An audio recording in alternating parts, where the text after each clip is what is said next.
گئے۔ Secondary school کے طلباء و طالبات کے لیے وظیفہ پروگرام شروع کیا گیا۔ مردان میں گرلز کیڈٹ کالج کا قیام عمل میں لایا گیا۔ 2013 سے 2022 تک 84 کالجز اور 10 یونیورسٹیاں قائم کی گئی۔ اس کے ساتھ ساتھ 76 کالجز کی اپ گریڈیشن بھی کی گئی، جس سے طلباء و طالبات کو ان کے آبائی علاقوں میں اعلیٰ تعلیم کی سہولت میسر ہو رہی ہے۔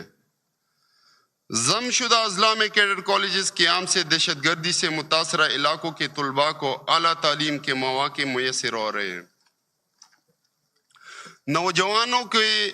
نوجوانوں کی اعلیٰ تعلیم کے فروغ کے لیے حکومت خیبر پختونخوا کا ایک اور احسن اقدام پاک آسٹریا فخشولی انسٹیٹیوٹ آف ٹیکنالوجی ہری پور کا قیام ہے، جس سے دور جدید کے تقاضوں کے مطابق اعلیٰ تعلیم مہیا کی جا رہی ہے۔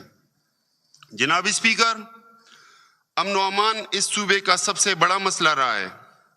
پاکستان تحریک انصاف نے حکومت میں آتے ہی اس مسئلے پر قابو پانے کے لیے ٹھوس اقدامات اٹھائے۔ اعداد و شمار سے ظاہر ہے کہ دہشت گردی کے واقعات میں خاطر خواہ کمی واقع ہوئی۔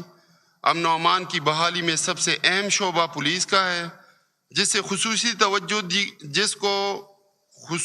توجہ دی گئی۔ اس شعبے میں کی گئی اصلاحات اور اقدامات سے میں اس ایوان کو آگاہ کرتا ہوں۔ پولیس ایکٹ نافذ کیا گیا، جو اپنی نوعیت کا پہلا قانون ہے جس کے تحت پولیس کو خود مختار بنایا گیا۔ پولیس فورس کو پیشہ ورانہ خطوط پر استوار کیا گیا۔ پولیس کو جدید اسلحہ، bullet proof jacket, bullet proof گاڑیاں فراہم کی گئی تاکہ وہ امن و امان کے چیلنجز سے نمٹنے کے لیے اپنی ذمہ داریاں بطریق احسن ادا کر سکیں۔ جناب اسپیکر، خیبر پختونخوا واحد صوبہ ہے جس نے حقیقی طور پر اختیارات نچلی سطح تک منتقل کیے اور مقامی حکومتوں کے لیے سالانہ ترقیاتی پروگرام کی مد میں 20% فنڈز مختص کیے۔ لاوازی صوبائی مالیاتی کمیشن اور مقامی حکومتوں کے کمیشن قائم کیے گئے۔ جناب اسپیکر، آج پوری دنیا موسمیاتی تبدیلی کے اثرات کی لپیٹ میں ہے۔ پورا ملک اور ہمارا صوبہ بھی ان اثرات سے محفوظ نہیں۔ حالیہ تاریخ میں بے وقت بارشوں اور ان کے نتیجے میں آنے والے سیلابوں سے پورے صوبے کا انفراسٹرکچر بری طرح متاثر ہوا اور سرکاری و نجی املاک کو بھی شدید نقصان پہنچا۔ انہی خطرات اور نقصانات کے پیش نظر بانی پاکستان تحریک انصاف کی دور اندیشی کی بدولت خیبر پختونخوا میں بلین ٹری سونامی جیسا بڑا منصوبہ شروع کیا گیا، جس کے ثمرات ظاہر ہونا شروع ہو گئے ہیں۔ اس منصوبے کے تحت کروڑوں درخت لگائے گئے اور اب بلین ٹری پلس منصوبے کا آغاز کیا جا رہا ہے، جس کے تحت مزید شجرکاری کی جائے گی۔ جناب اسپیکر، اب میں آئندہ مالی سال 2024-25 کے سالانہ بجٹ کی طرف آتا ہوں۔